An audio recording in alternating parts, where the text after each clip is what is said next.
Do you love books? Do you wish you could hear some insights straight from the author themselves?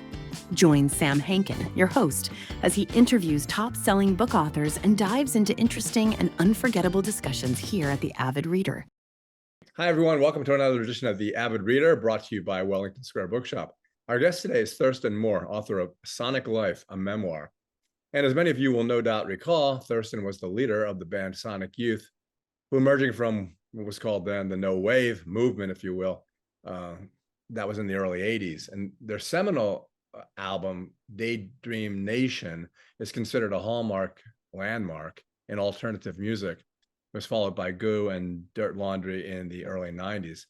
So Thurston and his wife, Kim, both founding members, they kept on influencing modern music till their breakup in 2010, 2011, and beyond, since their work inspires so many modern artists. I mean, even to a certain extent, Nirvana, because he got them their label, Radiohead, Beck, Cat Power, and then their influences were the same as mine, although we are separated by 6 years, like the Stooges, Velvet Underground, who I saw in 1970 at the Main Point, Sex Pistols, Ramones, the Dolls, Blondie, definitely the Talking Heads, and Nico, which I don't know who remembers Nico, but definitely. So anyway, I often felt when I was reading this book, I was thinking, wait, we're really similar. And then I thought, no, we're kind of different, because he came at it this way and I came at it that way. So maybe in our talk today, we can kind of come into the middle. Oh, and we can start with Louie Louie, which is perfect. So welcome. Thanks so much for joining us today. It was definitely what I call in the book actually a sonic democracy, quote unquote, and that's how we wanted the band to be considered. I mean, I guess not so much the leader, maybe the instigator was a better word. Well, that's the other thing, is like when you go back to the predecessor band, the Coachmen. Oh yeah, the book has a great cover, which as a bookseller really means a lot, because oh, good. Whatever people say, they do judge the book by its cover when they come in. And it also has a great litany of photographs too, which are really cool. I wish it had been more, it's up to the author to actually pay for the photographs in a book with a major publisher publishing house, which I found out. And I was just like, okay, well, I have a certain budget that I can sort of deal with as far as like how many photos I can put in this book. It's just 2 signatures of photos in the book. And a signature is sort of an amount of pages that are sort of entwined in the book, as you know. And so, yeah, it kind of limited me to how many photos I could have in the book. And I wanted to have quite a few more. I think photos sort of tell stories in a way that words don't. And it's funny because I interviewed John Ilsley, who was the bassist from the beginning to the end, Dire Straits. And I forgot who I interviewed for Velvet Underground, but it's just like with you. I know I've gotten older, but I expected you to look exactly like you looked in the pictures. I didn't expect you to be old like me. Do I look old? No, you look older. Irritating. I mean, you are younger, but you look like 20 years younger than me, which is constantly irritating to me. Well, let's start like you started. I mean, people don't understand yet because, they haven't a chance to read a lot of them, but it really is a memoir. You think maybe, okay, well, he's going to be just writing about the band, but you write about your life, your ups and downs. You were kind of shy, the fact that you're 6'6", and you really learn a lot about you in the first third of the book before you even get to the band, which is great because I didn't expect it, but it was really like a memoir of somebody's interesting life. So, and there's tons of stories you could tell, but tell, as I was saying before we started, about Louie Louie and what an influence it was on you and why the hell it was. I had to start somewhere. And I knew that the book, as a memoir, I mean, to tell you the truth, all I really wanted to do was write. I've always written through the years, since I was a kid. I'm 66 now. And I've always written and published, certainly song lyrics, but I've written and published books of poetry and prose. I've done music essaying, some critiquing, et cetera, here and there in different publications throughout the last 30 years. and I've self-published books of poetry, and and I've curated and edited anthologies of poetry and writing. So I've always been involved with the discipline of writing. And as a great reader, as an avid reader, and a book buyer and a book collector, I always sort of had this thought that I would like to write a long form piece of text, a long form book, and I would like it to sort of be published with like a major publishing house, as opposed to it being a independent publishing or my own publishing imprint, which I have, called Ecstatic Peace Library. Because that was a dream of mine. I wanted to work in that context. And so I just wanted to write. And so getting a book contract with Doubleday was all about like writing a sonic youth memoir, and a music memoir, a rock person's memoir, even though the Sonic Youth is a bit of a fairly marginalized band in the whole sort of pantheon of popular music. That's what I was asked to do. And so it was a device. The memoir was a device for me to actually write, just to get into the pleasure of writing and the art of writing, and sitting down and constructing this manuscript, and then getting into the editing of it, which took like a solid year with an editor at Doubleday, a fantastic editor. And I loved everything about that, the process of editing, and just sort of, looking at what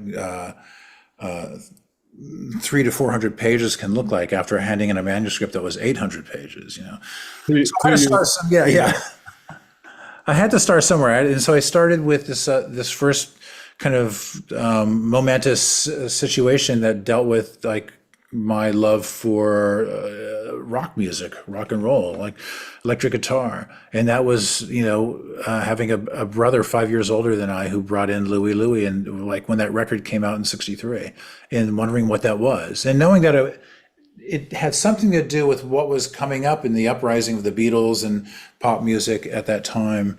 The idea of a group of four young men, with rather long hair playing music like that. And that Kingsman record was one of probably the first rock and roll record that entered our house. And so I wanted to write about what my memory of that was, being so young, and like what that meant, and why it informed me to like what I realized what my vocation was going to be for the rest of my life, And so that was big. I mean, Louie Louie's kind of corny. I mean, it's like, and even the Kingsmen, they weren't like, I talk about them as these kind of roustabout, like, Pacific Northwest, Seattle area band with, kind of roughnecks with long hair, but they kind of weren't.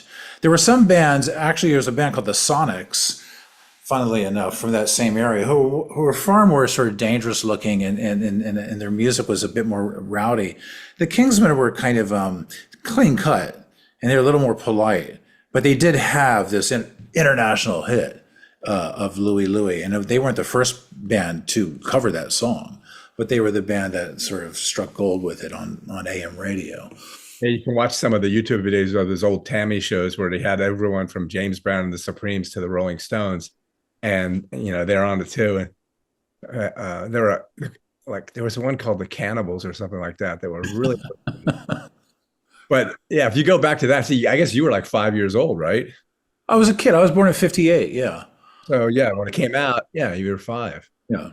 Yeah, it's funny that did it, and it's funny because too, when I was 18, kind of like the same time you were 18, I thought, my dad wanted me to be a lawyer. I didn't want to be a lawyer. I didn't want to go to college. I always thought I should have just driven to New York. I'm in Philadelphia. I had enough money that I could, I worked. I had enough money that I could do exactly what you did. I was envious when I read about you doing it. You grew up in Philadelphia? Yeah. Yeah. I mean, when I went to prep school in Blairstown, New Jersey, I used to just take the bus and go to New York and get wasted and get robbed. And a lot of it resonated with me because, it was the same kind of life you were living, except I never entered into Kansas City or CBGBs. I didn't go that way, and part of me regrets it, but I probably would be dead now too. So, Well, you're in Philly. Did you go to the Love Club? Oh, yeah, I went to the Electric Factory, which you probably played, Yeah, a few times. There was like Grendel's Lair, the Electric Factory, and then the big one was the Spectrum. I don't know if you got big enough audiences for We that. were never that big. Yeah, We never got into the Spectrum. yeah. We might have played there actually when we toured, opening up for Neil Young God, when was that? In '90. I think we might have played the Spectrum then. I know actually, I think our Pennsylvania gig was in Hershey. Good day. I think if you were there in the '90s and that Neil Young show, I think I probably was there. Although I don't remember much from then, but yeah, I was probably there. Hershey, yeah, it was just us playing in front of a phalanx of young Hershey males with their middle fingers up in the air and saying, Or "Get you off did, the stage, get off the stage." yeah, but you did that to Dee Snider too. We could talk all kinds I of did stuff. do that to Dee Snider, so I had it coming, didn't I? It was Yeah, you definitely did. karma. Yeah, I tell a story in the book about being a teenager and going to see Twisted Sister at a local club in Danbury, Connecticut called the Fore and Aft. And they would play there quite a bit, and they were known for sort of being punky right when punk was happening. And I felt like I was the only one in my community that really knew what that was, because I was actually going into New York with a friend of mine and seeing bands at CBGB's in Max's Kansas City, and then coming back to Bethel, Connecticut, and telling other friends and associates about this, what we were doing, but they didn't really care. They just they'd like to go to New Haven Coliseum and see, like the larger bands of Peter Frampton or Jay Giles Band or whatever. So to go to New York and see the Ramones or Patti Smith meant nothing to anybody except for me and this kid. And so when I found out that Twisted Sister was being considered punk rock, I was like, they're not punk rock. No, they're just like some kind of like some kind of clown act, that was like pretending to be punk rock. And they don't play at CBGB's or Max's Kansas City. Who are these guys? And we went to see them, and they were like covering songs by Lou Reed, So I was like, oh, that's kind of cool. And David Bowie and blah, blah, blah. And that was kind of hip. And they had their own songs.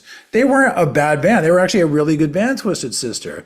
But they were, the audience was considering them to be punk rock. I was like, whatever punk rock was, it certainly wasn't that to me. And I was just like, no, we got to put a stop to this. They cannot be called punk rock. So I wore a T-shirt from Punk Magazine from the first issue of Punk Magazine, emblazoned on the front of the T-shirt. And we went there, and I was going to go up to the stage and flip the bird to the singer, Dee Snider, and I did it on a dare, and they had my back, and I went up there slightly inebriated on really like cheap vodka and 7 or whatever it was. Flipped the bird in front of Dee Snider's face, and their guitar player looked at me and laughed because he was like, "What is this kid doing to Dee?" And I was like, like with this look on his face, like, Dee deserves this, like this is great, this kid is doing this. And Dee pretended that I was like being aggressive, and he kind of pranced backwards and spit on the stage, punk versus punk. And I did it again in his face, and then and things started getting a little weird. And then like the mustachioed kind of outlaws and Ozark Mountain Daredevil kind of audience that was there, was getting upset at me, and so I kind of hightailed it out of there. But I was a bit of a hero on the way home, for doing. Funny you said they were they wanted to sound like Lou Reed, because some of your stuff and the solo stuff, you can hear Lou Reed in what you're singing, which I'm saying it as a compliment, not like you're copying someone, but you can hear it definitely. Lou Reed was always very inspirational. The one thing about Lou Reed for me was that he always alliterated his words when he sang, because he wanted you to know what he was singing. So he was always he would always have this great alliteration. And that really impressed me. In a way, it was against like how Jagger sang, which is always, you never knew what he sang, because it was just like, yeah. And it was just like, okay, you can sort of pretend to understand what he was saying in this kind of this swirling English drawl.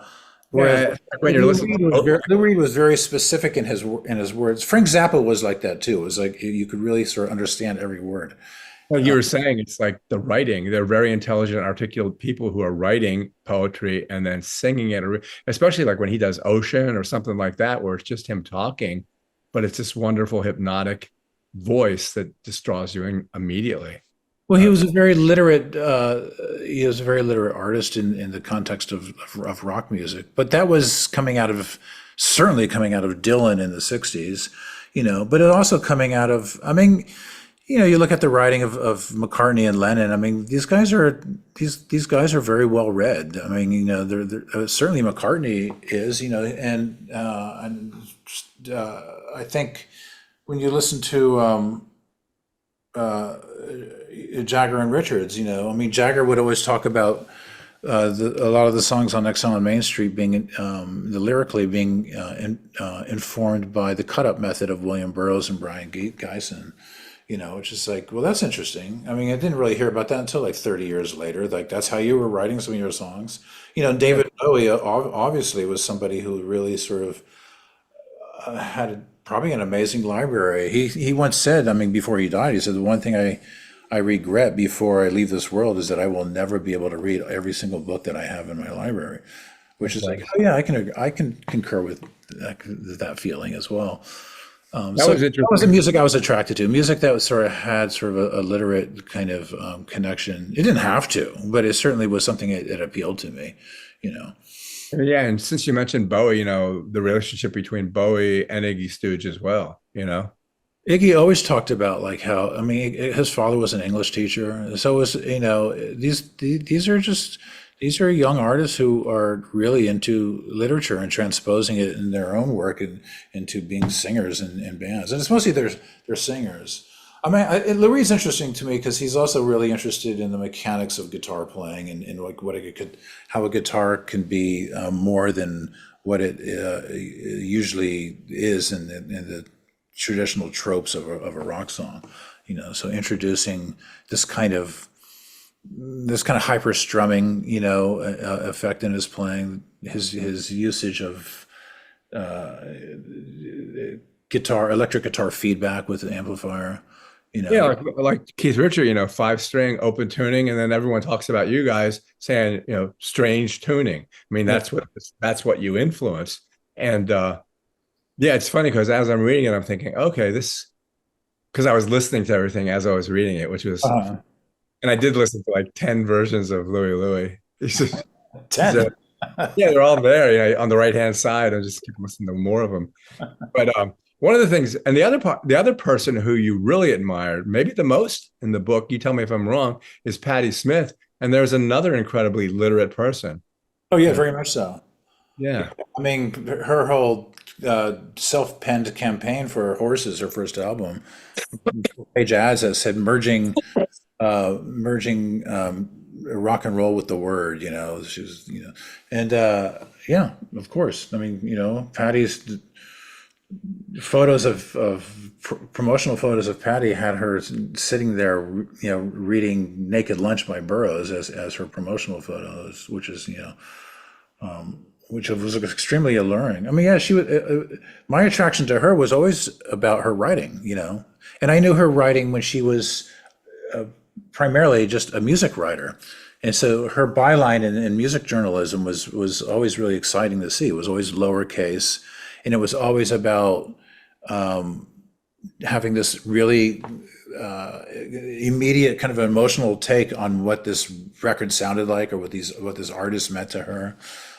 In a way that really differentiated itself from the kind of this more spewing kind of rock ranting that you would read from her contemporaries, such as Lester Bangs or Richard Meltzer, and these kind of guys, or even sort of this kind of forced kind of academic speak that you would read from somebody like Robert Christgau or whatever. But her writing was something else entirely, and it was just like it was this kind of spontaneous. It was very much spontaneous prose, and it was very artful. And whether she was male or female, that didn't really sort of come to question. But she was obviously, there was this feminist energy in her writing that you didn't really come across so much in rock journalism. And so that was really strong, really important, and that really informed quite a bit of like what the aesthetic of punk rock was. It was just like it was really very sort of feminist centric. I mean, there was definitely a bit of a typical bully boy brigade in in punk and hardcore and all that, but the female voice was always of equal value to those of us who were entering into that world. Is like that was really important to us. So the voice of Patti Smith or Debbie Harry or Lydia Lunch or Pat Place or Susie Sue or Exene Cervenka or whatever, it was just like that. Those were the strongest voices alongside their male counterparts, and they weren't other. They weren't like secondary. Yeah, and Nico too, and then your band itself. Of course. So that was very important. I could never imagine like being in a band with just boys or men or males. I never really had that experience, and I didn't want it. And I was really like, when the Sonic Youth first starts, it's two women and two males. So it's Kim and Ann Demarinis. And so when Ann Demarinis, who played keyboards early on in the group, leaves, I get really bereft. I was just like, oh no, that's like that's weakening us, that we're losing this, this other woman, and so when I would see other bands that were contemporaries that were all men, all boys, I would think like, God, I would never want to be in a band like that. It's like that. It's just like that lack of diversity, intellectually, even in the band would not be very interesting to me. And I know what it's like when it's just like boys together anyway. And so your language starts becoming rather, it becomes somewhat one-sided, let's put it that way. Yeah, it's interesting that, I don't know. I mean, in the beginning, when you start ticking off bands that you're going to see or you did see, and then you would be not lackadaisical about them, but like, and not putting them down either. But I was thinking to myself, well, I really liked ELP. I really liked them a lot. And I said, but you didn't like them, but it seemed like you didn't like them. Well, I mean, ELP sort of, they kind of represented this kind of overblown idea of like, what a rock band and their production was, and that kind of technique that you had to attain to actually sort of like become contemporaries of theirs. So it was just like, no, I want to like plug in today without ever having a lesson and just sort of create a sound event that can be as valuable a song idea as something ELP might have like worked out after going to music school for like, for a decade. So it was that there was, trying to sort of break away from having to be having allegiance to that kind of like technique. I mean, so you listen to Lucky Man, which I guess I did in 71. Beautiful song. I agree. Yeah.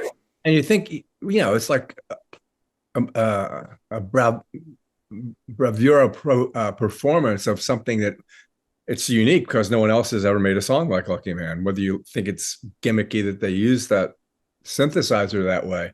But then at the same time, I have this knee-jerk response when you love the Dolls. I said, well, no, let's use the Ramones, because their guitar playing is not Eric Clapton's guitar playing. It's not Mark Knopfler's guitar playing. Let's use Mark Knopfler. I mean, his guitar playing is incredible. Yeah, but it was never a competition. So I can imagine Mark Knopfler sort of creating a song like Blitzkrieg Bop, which is like Blitzkrieg Bop by the Ramones is such a remarkable piece of music. But I can never imagine like Mark Knopfler sort of conceiving of something like that and executing it with the artfulness that the Ramones did, which was very distinct. So it's like, they coexist. I mean, so there was never any idea of just like, one thing being better than the other. No, one thing is just as remarkable as the other. Yeah, but if you listen to Dire Straits doing Sultans of Swing, and then you listen to Blitzkrieg Bop, what you're doing, I think, and I think it's perfectly great, is that there's more than music involved in what you're doing. There's much more. I mean, it's Lady Gaga wearing a meat dress. I mean, she did it. No one else has done it. It was kind of cool, but it doesn't have anything to do with fashion, Yeah, but it has everything to do with inspiration. Correct. And it's like, I remember when she first started coming up, and we were doing some radio interview on some festival, and she was also on the festival bill or whatever, right when she was starting to happen. And she had just left the radio interview, and we were the next ones to go in there and talk. And they were saying, "Did you see Lady Gaga? She just left." I was like, "No, I didn't see her," because she was wearing a meat dress, and I was just like, "Real a meat dress?" And it's like, and that's all they wanted to talk about the entire time was like how this woman had come in with this meat dress, and regardless of however that interview might have gone with her, it didn't mean anything to them. All that meant was like they were just like, they could not stop thinking and talking about it. I was like, wow, there's a lot of power in how you present yourself in these situations, as opposed to like me walking in there like this, wearing a t-shirt like I'm wearing now, talking to you. And it's just like, it's hardly remarkable. But if I was sitting here right now with like pieces of like raw chicken sticking out of my clothes, you'd be like, that would be the only thing in your mind right now. Like, why in God's name is he wearing? I would just be laughing hysterically. So there's something to be said about that kind of, that kind of exchange, and it's very smart and it's interesting. It matters what kind of entertainment you want to sort of put out there, and it's just like I'm not really interested in that, but I appreciate it. I think it's actually kind of amazing. I'm glad she's doing it. Somebody's got to do it. Well, but the thing is, you like if you're talking about somebody, I forget who it was, sitting on the tables and beating people up who approached him, or taking Iggy or somebody taking the shards of glass and self-mutilating, but then you draw the line at the kind of fascist Nazi regalia that some of them were wearing, and you think it's not too far. Yeah, I mean, I found that to be a severe lack of like,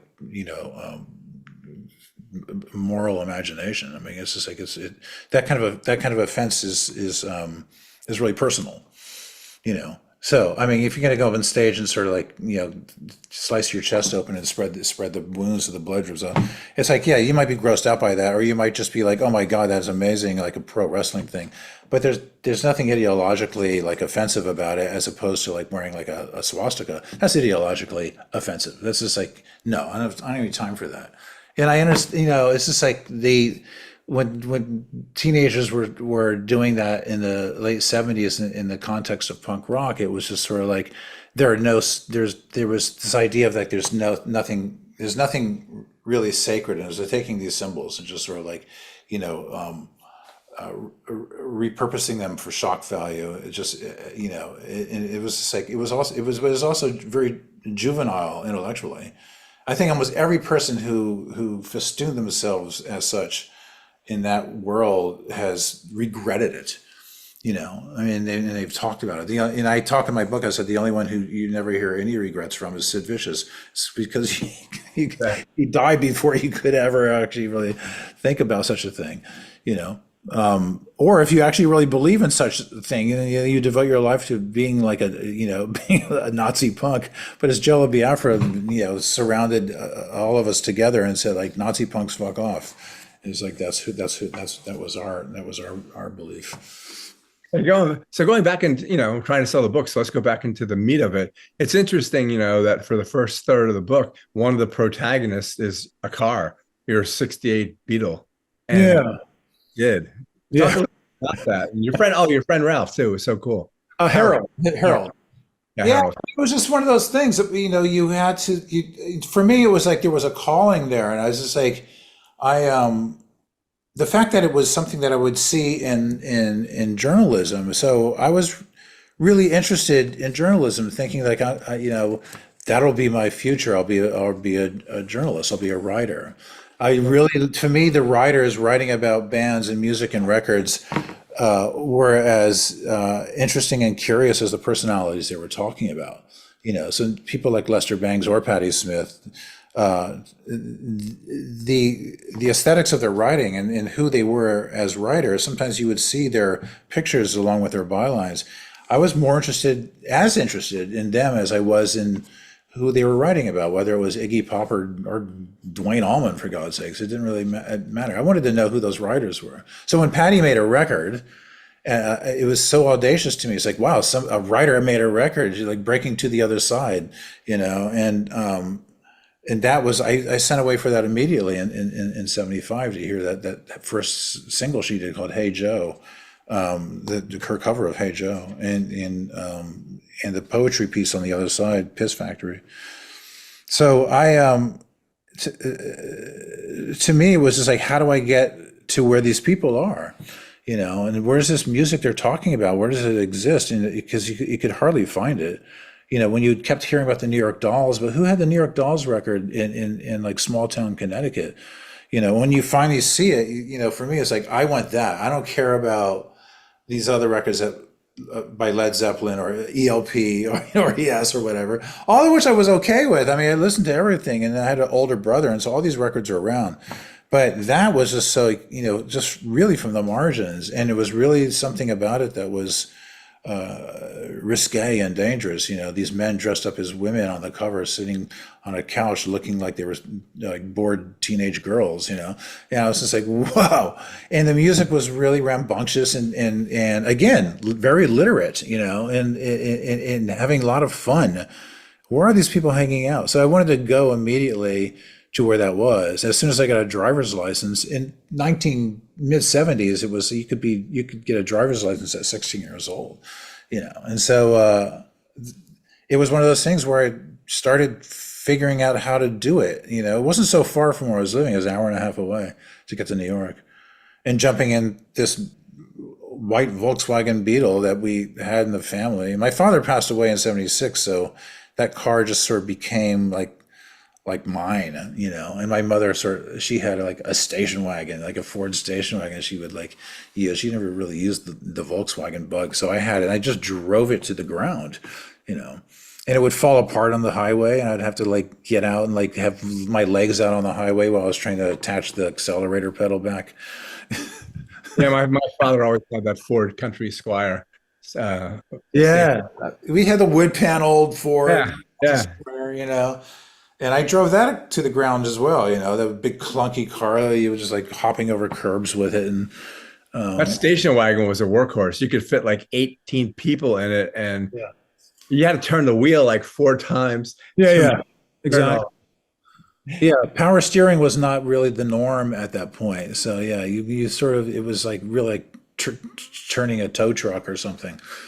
You mentioned your father, and it's interesting and also soul bearing, which is hard to do in a book, about your father and his death, and the fact you had your posters up all over the wall, and you let the reader know that your father thought, oh, what's going on with my son? Is he gay? Da da da. But so you're very honest about that stuff. And my father was an intellectual, but at the same time, he's a child of the 30s and 40s, and so this idea of any sexual persuasion that wasn't hetero was probably very was probably considered, for him, was probably considered a problem, but that was never, that language was never around our household. There was never any language that was sort of pejorative. There was no language of hate around our household towards gender persuasion or any kind of race kind of thing.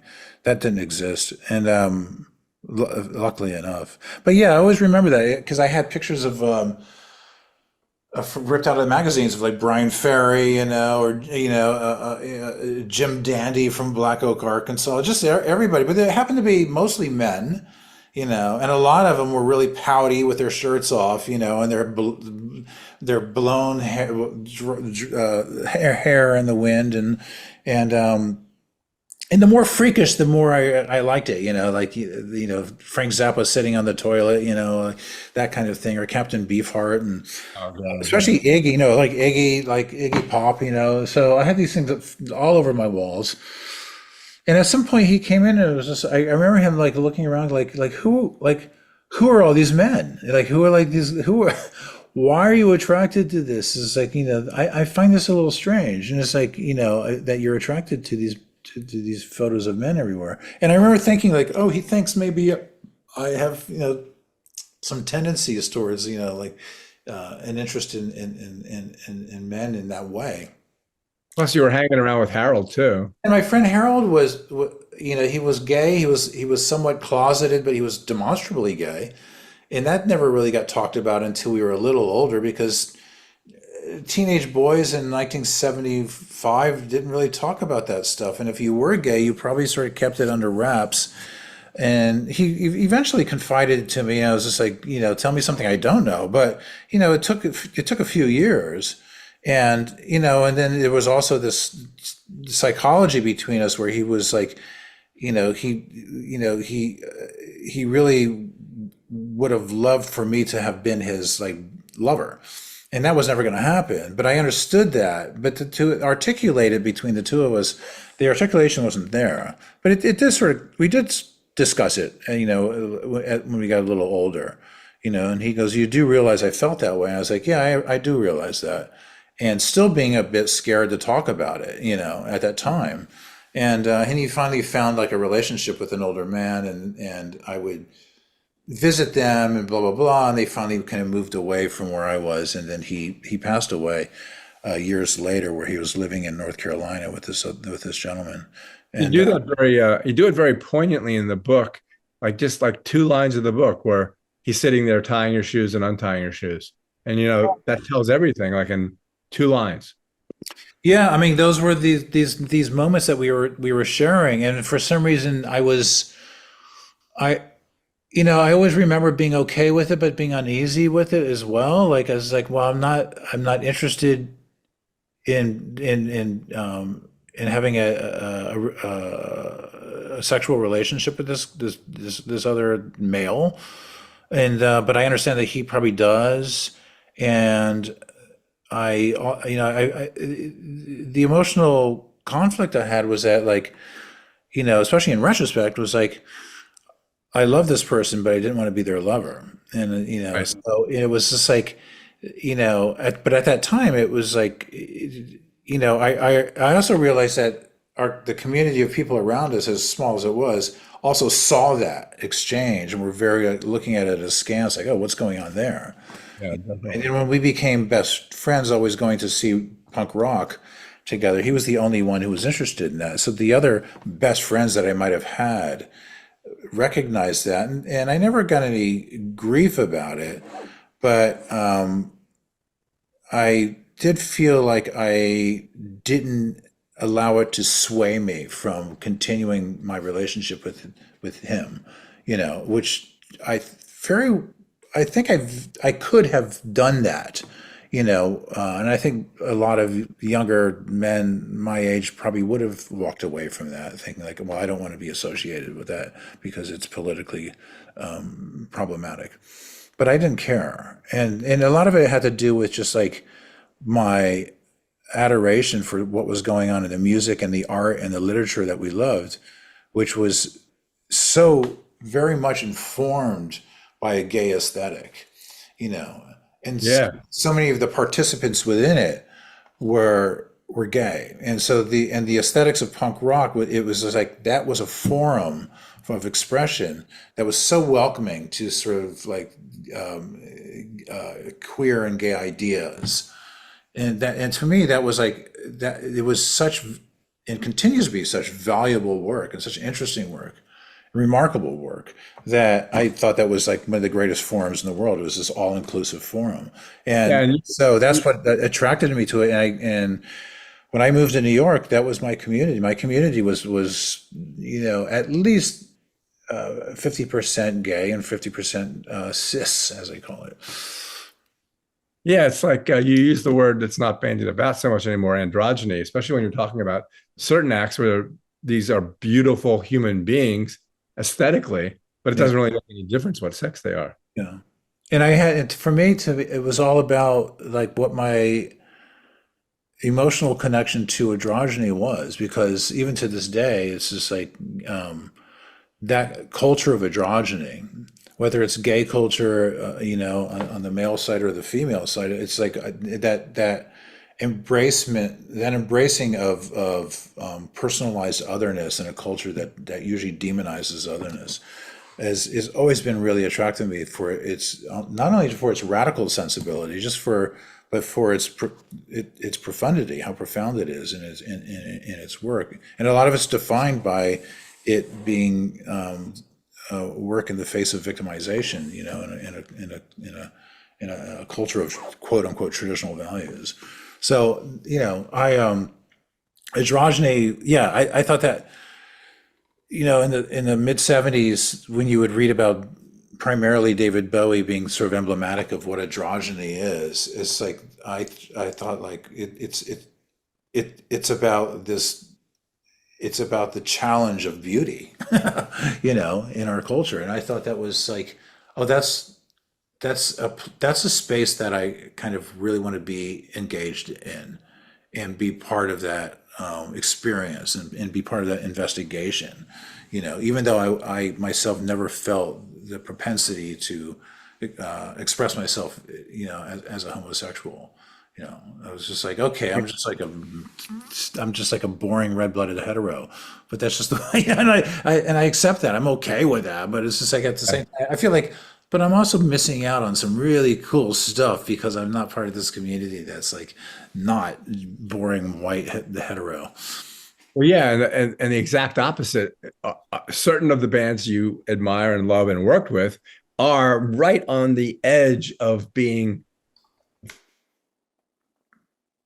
but at the same time, Velvet Underground, especially as they transcend, and Nirvana came something else, and there they are on David Letterman, and Perfect One is Talking Heads, because it didn't use any of the kinetic aspects of work, because they were just standing there with blank stares, as you said, but it was music that was accessible, popular. And I was thinking, okay, why does he like that, since it's so accessible to everybody? Right. I have no problem with accessibility, popular accessibility at all. I recently I've been sort of making a list of like, of songs and singles like from year to year that I think were like brilliant, and most of them are just like top 40 songs, and maybe they're guilty pleasures, but I'm not so elitist that I only like kind of like radical unheard music. I'm really a sucker for the popular song, but I also think that I could actually sort of I could also apply myself if I wanted to actually creating more sort of music that falls into the standards of what's acceptable and popular, if I wanted to, but I don't really want to. But I think about it sometimes, and it's like I could do that if I really went got into it. I mean, I remember being in the car with my sister in the 70s, and Pink Floyd came on, and she pointed to the radio. She goes like, "This is what you guys should sound like. This is what sound like you should do." And at the same time, when we were negotiating, like being on a major label, which we eventually were on Geffen Records, one of the A&R people said like, "We envision you, Sonic Youth, to be like the punk rock Pink Floyd." Like that's sort of what we could do if we really applied ourselves. And I thought like, you're right, we could do that. I mean, if we really wanted to sort of like,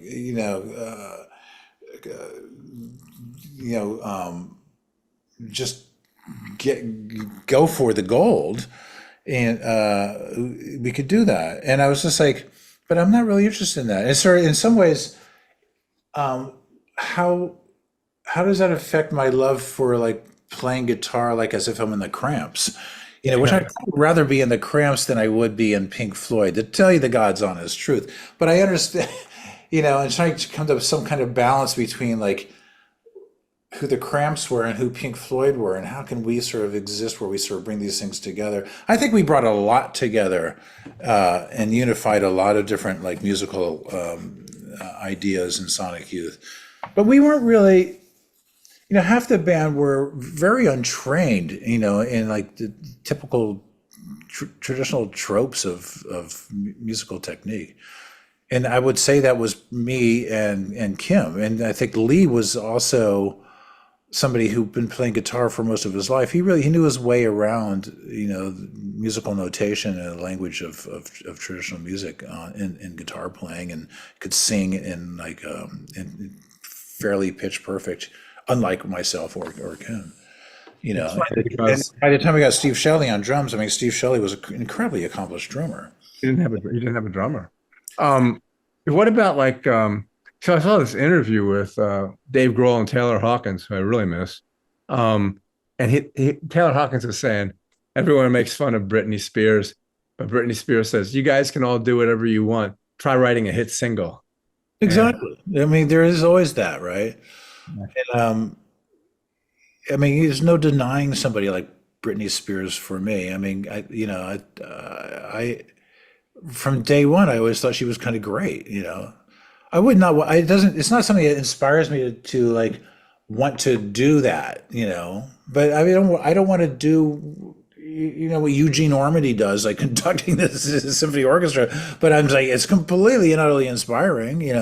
But seeing Britney Spears, it's sort of like, oh, that's kind of great. It's great pop music. And It's like she's an interesting person. So she's not just doing it and then going home like after going to the bank. I mean, she continues to be like on the edge. I mean, I don't know if you follow her on social media.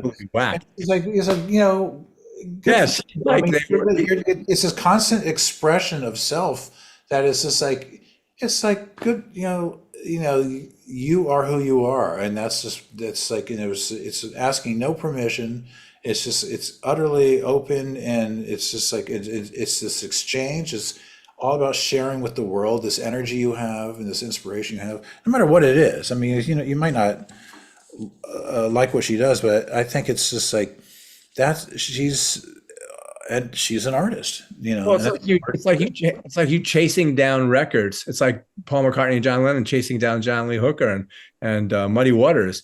And it's real. The way I look at it, like sometimes, is like if I'm driving along and Billy Joel's "We Didn't Start the Fire" comes on, it's kind of good. It's a good song. I like it. There's never a song like it, but I'm never going to buy a Billy Joel album. Yeah. You're looking for the albums, and it's nice being in the car and listening to one Elton John song sometimes, I guess. But well, and look at I'm seeing David Gilmour on Sunday at Madison Square Garden. Like David Gilmour gets really pissed off if someone says that Pink Floyd was the first prog band. He goes, we're not progressive rock. That's not what we are. Yeah. And everybody is, but you kind of do label progressive rock and do it somewhat pejoratively, just for me to needle you. Well, I do it pejorative because I don't like any genre that sort of thinks it's better than somebody else. Well, I asked a journalist friend of mine years ago when he was talking about interviewing, he interviewed Maureen Tucker and he interviewed this person and that person. And I said, that sounds great, like meeting these people and talking to them. And you do this all the time too, is obviously.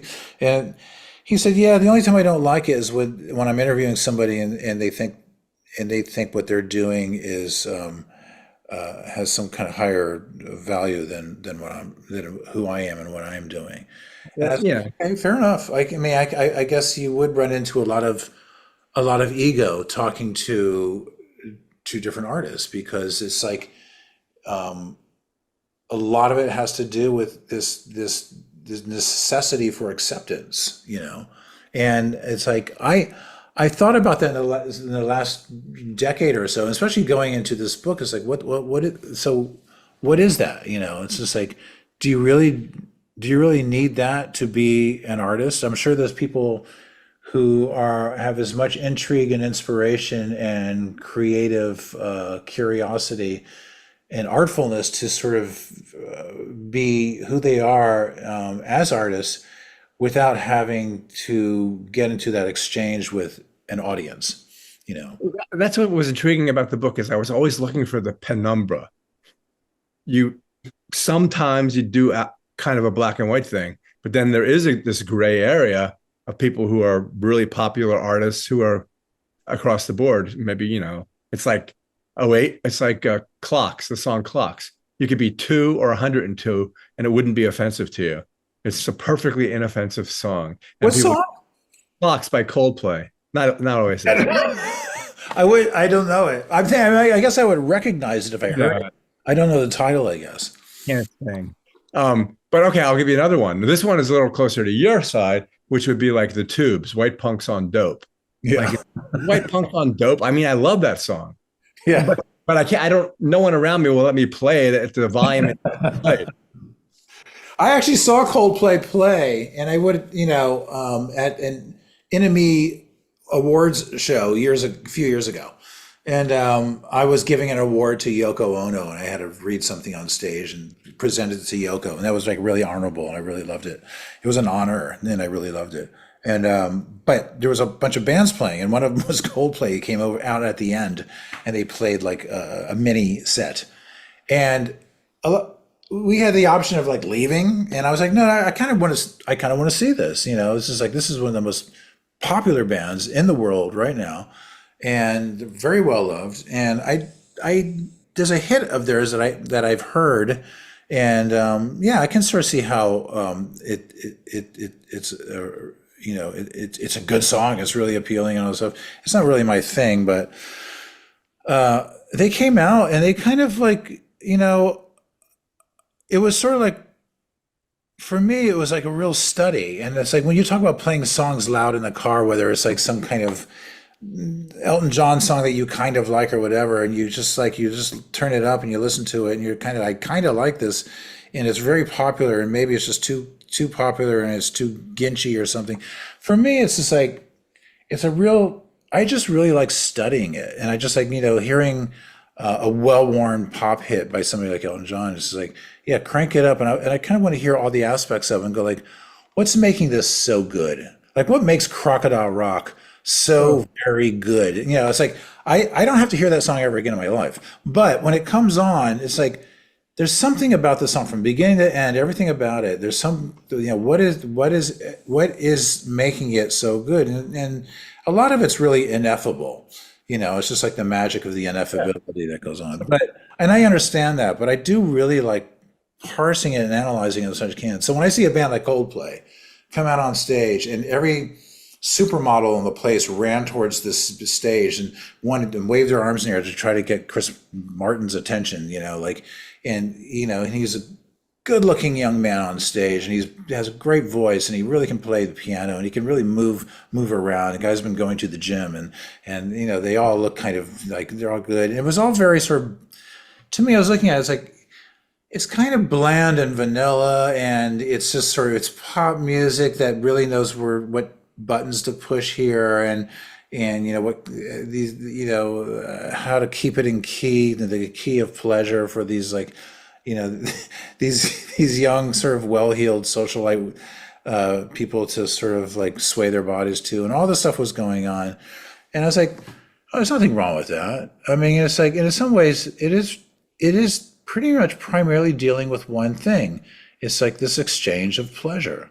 And it's like, politically, I find that to be fantastic, so it's like, God bless him. And then I left after a couple of songs. Okay, I've seen enough. But I also like sitting on the floor with my hands pressed firmly over my ears while Merzbow is just like blowing out like 500 megatons of like harsh wall noise. I would prefer that, actually. I don't know why. I guess maybe there's something to say about perversity in music and art that attracts me more, than the complacency of just like. Well, the thing is, what's lacking in this country now is civil discourse, because there isn't any, but you seem to be able to step outside. That's all you have to do is, step outside of something, and then you get a much better idea than taking your mindset into it. Yeah, you can say this is horrible, or you can say, let me stop and give some perspective. Yeah. Personal what perspective. What about like, say, Mexican, I'm just going to keep doing this. What about like Wall of Voodoo and like Mexican radio? Yeah, again, I don't have to hear it for the rest of my life, but when it comes on, I'm like, okay, I really want to like study this song, because there's something about that song that's just like, there's an ineffable hook that comes into your ear, and it's just like, I get it, or it's like the humming song by that I'm talking about. And it's just like, oh dear God, it's like, but Crash test dummies. yeah, I certainly don't have any. I certainly don't have any aesthetic issues with any of this stuff. And it's sort of the same thing with literature as well. It's like, in a lot of ways, my interest in what constitutes itself as like experimental literature, it has more to do with the fact that it exists as experimental literature in the context of what literature is. So I don't really find myself constantly reading, sort of, impenetrable kind of pieces of writing that are, that I feel like it's all about gleaning in a way. I feel like that I kind of want to see what this is and see what the intention is and how it exists on the page, be it concrete poetry or be it language poetry. It's not something. It's not. This is not just work I would read all day and every day. But I find it to be extremely informative and intriguing. Yeah, but I still want to paint you into a corner, and I can't because you're too slippery. But like, if you take say Mark Lanigan from Screaming Trees, and he was in Queen of the Stone Age, and he did this really good song I think called "Hit the City," and the harmonies were by PJ Harvey. And I was thinking, because when I listen to songs because of you, I'm thinking, I wonder if he would like it. I wonder if Thurston would like it. Probably would, because I think he was one of the great singers of our generation. Certainly, PJ Harvey is. The harmony is amazing. She's great, and also they're both great. I mean, he's somebody I knew because I toured with Screaming Trees a bit, but in the '80s, and I lost touch with them throughout the '90s, 2000s. But we would cross paths once in a while and be hey. And Mark was for me, he was a kind of a difficult person to connect with and know. But I liked him, and we always like got along. But watching him perform all the many times I have, and hearing the music that he made, and I didn't really hear that much of his solo work, but when I would hear it, I would hear that voice, and I talk about him in my book. How important he was as a singer. And there was just like it was undeniable, and like how gifted he was as a voice, and he could have done anything with it.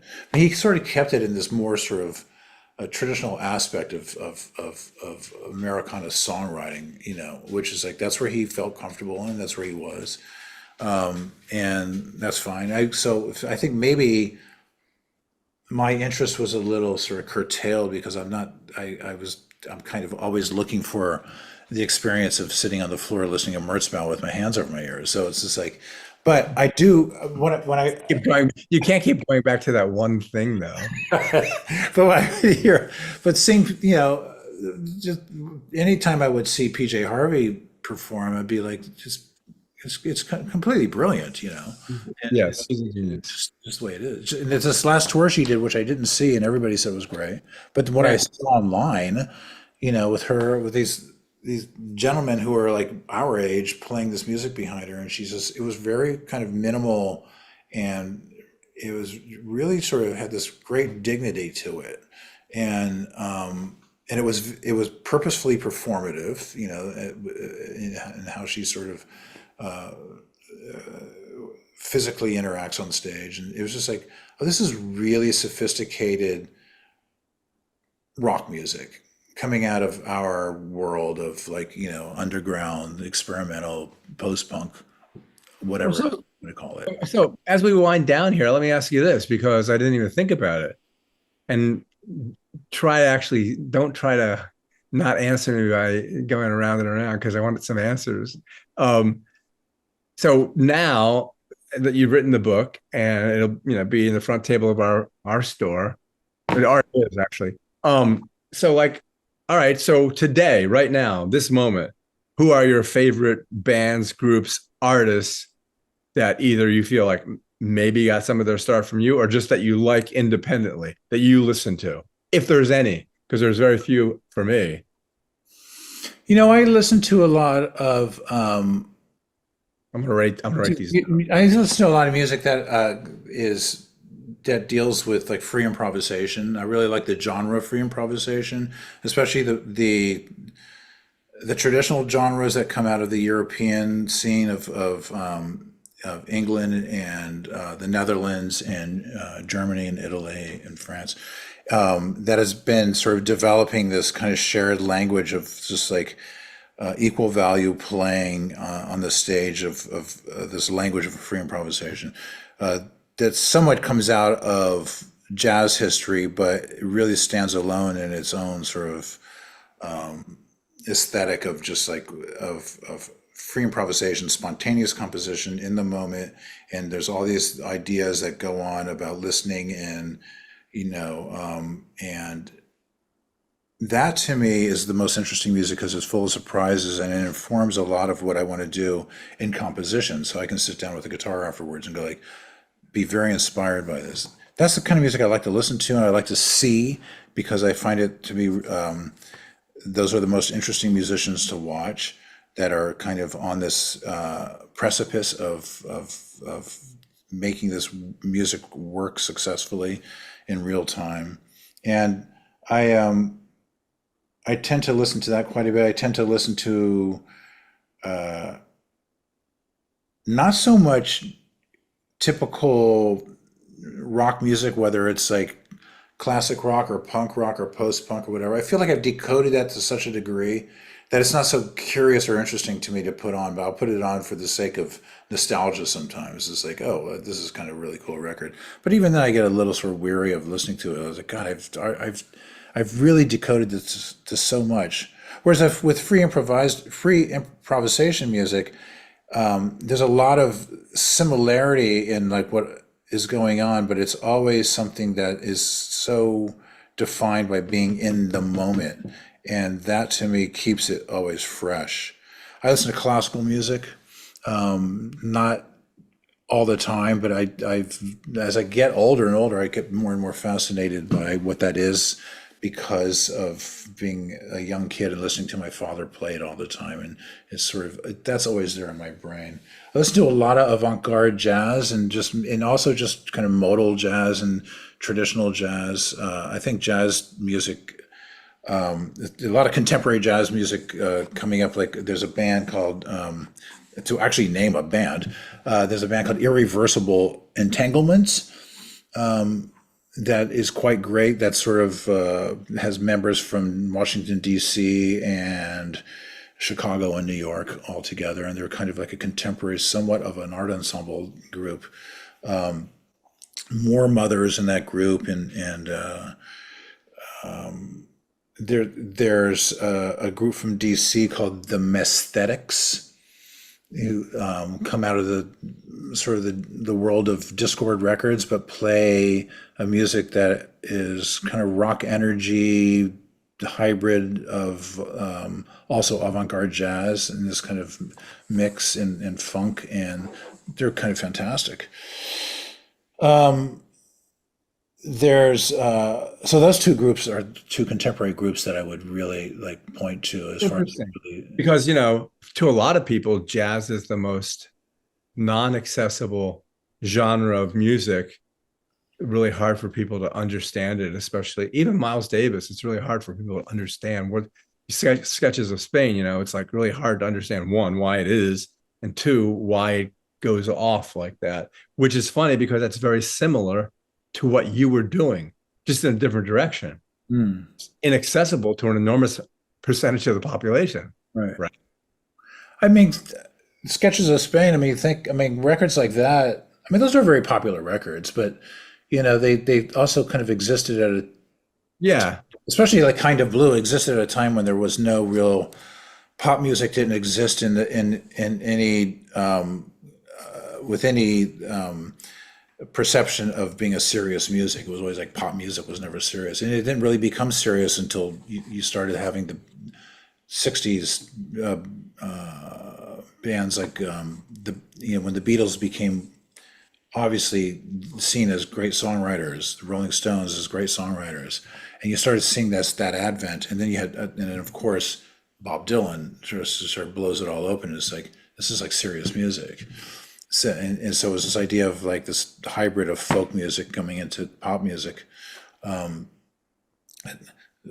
the 60s is sort of is this kind of great birthing of pop music becoming regarded as a serious music in line with, say, jazz or classical music.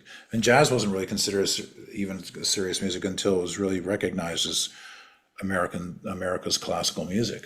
Oh. And Yeah, so I was always interested in making music that had this serious intent to it, without belying any kind of the enjoyment of it being also fun and maybe possibly comical and maybe taking the piss, as it were, sometimes. Yeah, and I think that it definitely, like I said, and we'll end this way. When I made our deal to interview you and I looked at the book, I thought, well, this is going to be interesting, but it's not going to tell the story of a man. And it did tell the story of a man, and it was told really nicely, really well done. So I think you should keep writing, but if you are, what are you going to write about? Are you going to write I have a book of fiction that I'm writing. Really? That I'm really sort of having anxiety about finishing, because I'm really enjoying writing it, but I kind of don't like the idea of like putting a cap on it. But I have to, and I take too many days off from writing it, but I've been working on it all year long. It's a book about that takes place in New York in the early '80s with a young couple, and it's all sort of based on this idea of this continuity of bliss, in which I was kind of inspired by seeing this film of Jonas Mekas, where it was this total investigation of bliss-mindedness, just like having the camera just like filming his wife in bed sleeping, or the snowstorm outside the window, and just talking about it as he's filming it, about how all this stuff was just sort of like this profound joy in his life. And so I wanted to write a story about this not just these two people, but there's 4 or 5 different characters in it, and two of them are non-human. There's a cat and a dog, and they also sort of have this kind of life of where they communicate with each other, and it's all so I'm trying to keep it really consistent, where it's almost like mind-bogglingly kind of benign and beautiful, and where it's just like for me it's really politically going up against this kind of culture of constant investigation of degradation and darkness, and we live in these times that are very sort of like they're extremely difficult, with like genocidal wars going on, con men sort of taking over administrations and all this kind of stuff. So there's all this going on that I wanted to write a book that was really sort of like against all of that, and having this other sort of environment. That's what it is. And so that's what you'll probably see next year, most likely. Right. Talk about it then. The thing about it, the way I look at it simply is, being this old, it's like, the famous Chinese curse, may you live in interesting times. I do not want to live in interesting times for the next year. I want 10 years. I want them to be very boring times. And unfortunately, they're incredibly interesting. Yeah. But where's the hammock? My God. I know. That's all. All right, Thurston, thank you so much for doing this. I really learned a lot. I really think the book was great, and our customers will too. So thanks so much for doing this. Great talking to you, yeah. Thank you for joining us for another episode of The Avid Reader. If you liked today's episode, check out more of our content on our channel.